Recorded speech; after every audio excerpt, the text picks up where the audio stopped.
keep a very, very high stand. Now that doesn't mean that I become that the very moment I take the stand. It's not that. Take it. Take the stand. Develop that idea. But that doesn't mean having the idea means you become that very moment, because it's a process, and in the process we may fail 100 times, but then we must be again ready to get up and again achieve that what we have in our mind as the ideal.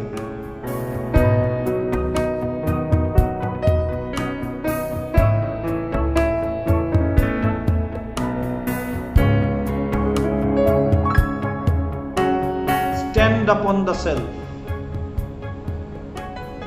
We have to stand upon the self. What does it mean? That we have to be established on the self. How do you stand upon the self? Is the self something like the floor that I will stand upon it? No. Be established on the self. Know your true identity, know your true nature, and be established in it. That means, that is the meaning of standing upon the self. Stand upon the self, then only can we truly love the world. We speak of love, we speak of peace. There are so many movements going on regarding peace and love and all these things. But all these are mere talks until and unless we stand upon the self, we know the real nature of ourself, until and unless we are established on the self, which is knowledge absolute, bliss absolute, peace absolute. Till then, love and peace and all these things are just mere words. Because Swami Vivekananda says, then only can we truly love the world. Then only can we truly love the world. When we are established on the self. I'm established in it. Take a very, very high stand. Now that's the point. Swamiji says, never lower your ideal. The ideal should never be lowered. Keep a very, very high stand. Now that doesn't mean that I become that the very moment I take the stand. It's not that. Take it. Take the stand. Develop that idea. But that doesn't mean having the idea means you become that very moment, because it's a process, and in the process we may fail 100 times, but then we must be again ready to get up and again achieve that what we have in our mind as the ideal. The stand that we have taken. That I am the self. I am that ever free, ever blissful, ever consciousness, the birthless, deathless, eternally pure self. Take this stand, the highest stand, and then proceed. And in the process, again I say, you may fail 1,000 times, doesn't matter, till I endeavor to reach that, to achieve that, I am not defeated. Because I am still trying, I am still striving to reach there. So take a very, very high stand. Take a very, very high stand. Knowing our universal nature, we must look with perfect calmness upon all the panorama of the world. So how does the knowledge or the self-realized person looks at the world? How does he deal with the world? He looks with perfect calmness upon the entire panorama of the world. He sees the whole world and he is not perturbed, he is not disturbed with it. He looks at it with perfect calmness. And when does it come? Only after we have known the nature of ourself, the true nature of ourself. Only then this stillness, this state of equipoise of the mind, this state of equanimity of the mind will come. And then we can look at the world with perfect calmness, with pure and true love, without the least selfish thought.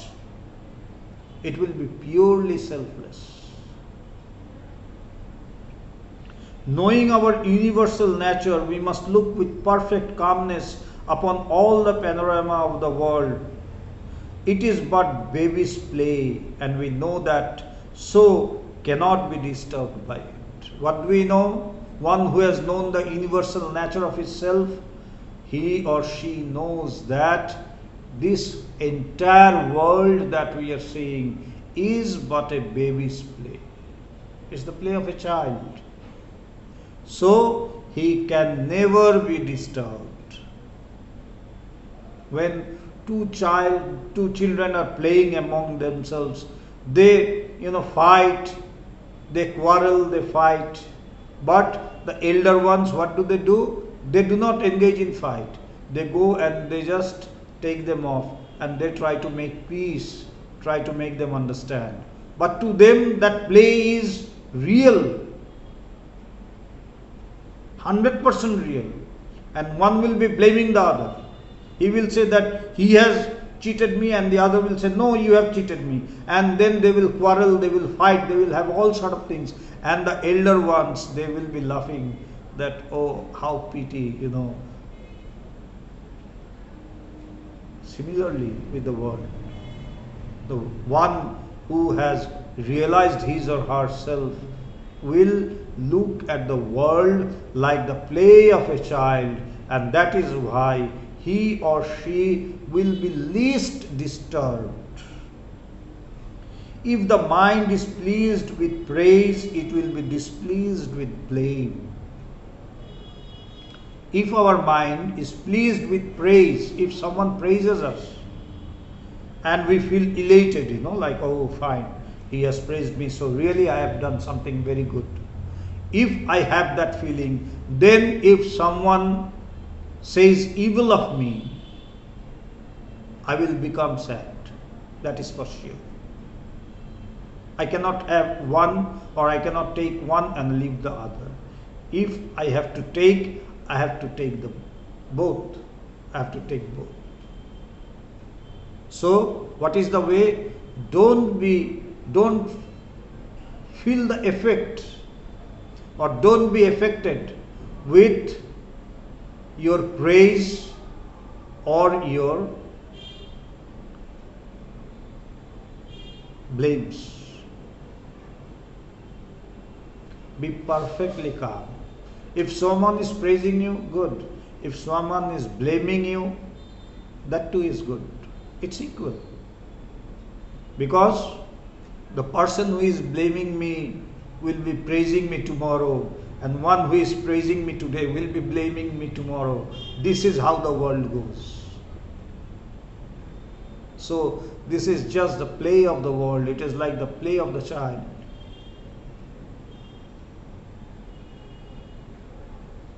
All pleasures of the senses or even of the mind are evanescent, but within ourselves is the one true unrelated pleasure, dependent upon nothing.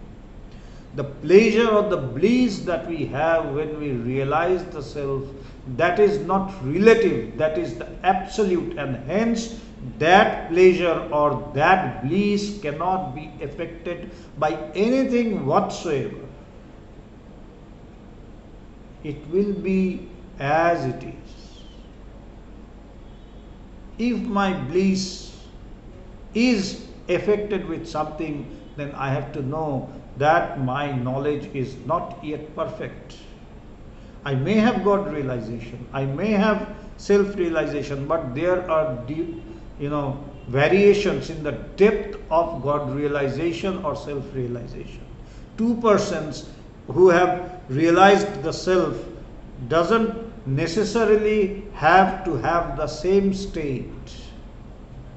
One may be affected with the world, but not as the ignorant person.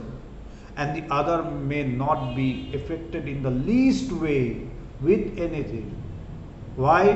Because the first person, he has got realization, he has had self-realization, but not very deep like the other one. The more deeper you go into the world of samadhi, into the realm of samadhi, the more calm and quiet and perfect you will be. The more you sink in the depth of samadhi, the more you sink in the depths of Brahman. Though there is no depth of Brahman, it's infinite. You cannot measure it. But still, so to say, if we can express it in words, then the more we reach the depths of Brahman, the more quiet and calm we are, the more perfect we are. All pleasures of the senses or even of the mind are evanescent, but within ourselves is the one true unrelated pleasure. It's not related to anything. It's not relative. It's not a relative pleasure. It's absolute. And hence not dependent on anything or anyone else. But within ourselves is the one true unrelated pleasure, dependent upon nothing. It is perfectly free. One who is perfectly free, how can we know that one is perfectly free? His bliss, or he or she, will never change,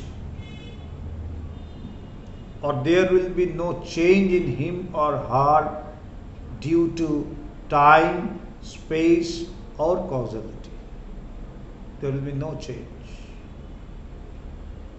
He or she will never undergo any change, and that which does not undergo any change with time, space, and causality, that alone is perfectly free. And that is Atman. And one who get established or get rooted in that consciousness or in that knowledge or in the real nature of the Atman or Brahman becomes perfectly free. He becomes Brahman himself or herself. Brahma Veda Brahmaiva Bhavati. One who knows the Supreme Self verily becomes the Supreme Self. Now what does this knowing means? Knowing means not just hearing from the scriptures or not just hearing from the Guru. It is by realizing, and not just by realizing the self, it is by getting established in it, getting rooted in consciousness, getting rooted in the Supreme Self, that one becomes the Supreme Self. So, it is perfectly free, it is bliss. The more our bliss is within, the more spiritual we are. The more our bliss is within, the more we can feel the bliss, unperturbed with anything. The more spiritual we are. The pleasure of the self is what the world calls religion. Now here we come to get a new concept of religion, a new definition of religion. What is the definition? The pleasure of the self. The pleasure, the happiness of the self. The bliss. One who is immersed in the nature of the self. The bliss that he or she enjoys. The pleasure which he or she enjoys is what the world calls religion. So, it is just the manifestation of the pleasure what one gets upon realizing the self.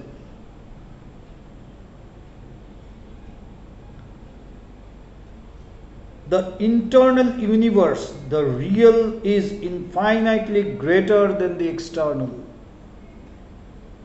Now, what is said? That the internal universe, one universe we'll see with our, or we perceive with our five senses, sense organs. That universe which we perceive with our sense organs, with our eyes, with our ears and everything else, that world is undoubtedly big, it's huge, but bigger is the world which we find within ourselves. Closing our eyes, going into our own depths. The internal universe, the real, is infinitely greater than the external, which is only a shadowy projection of the true one.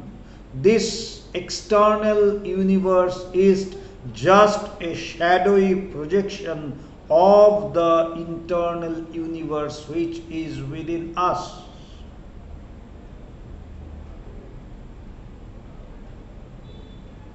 And modern scientists, they are even telling this nowadays. In quantum physics, they are telling this very truth, which has been uttered in the scriptures, which have been said in the scriptures thousands of years back, that the world that we see is not real. It is just a projection of the world that we already have within us. It's just a projection of that internal world.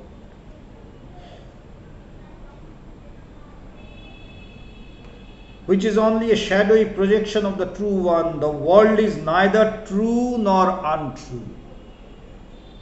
The world that we see is neither real nor unreal. It is neither true or untrue. It is the shadow of truth. It is the shadow of truth. That is why it cannot be said untrue. But it also cannot be said truth, because it's just the shadow, not the reality. Again, it cannot be called untrue. Why? Because it is the shadow of the reality, of the truth. The world is neither true nor untrue. It is the shadow of truth. Imagination is the gilded shadow of truth, says the poet. Imagination, the ideas, the imagination that we have, it is the gilded shadow of truth. So we cannot say it untrue. Again, we cannot say it true, because it's the shadow of the truth. So it is neither true nor untrue. It's just a projection of the internal.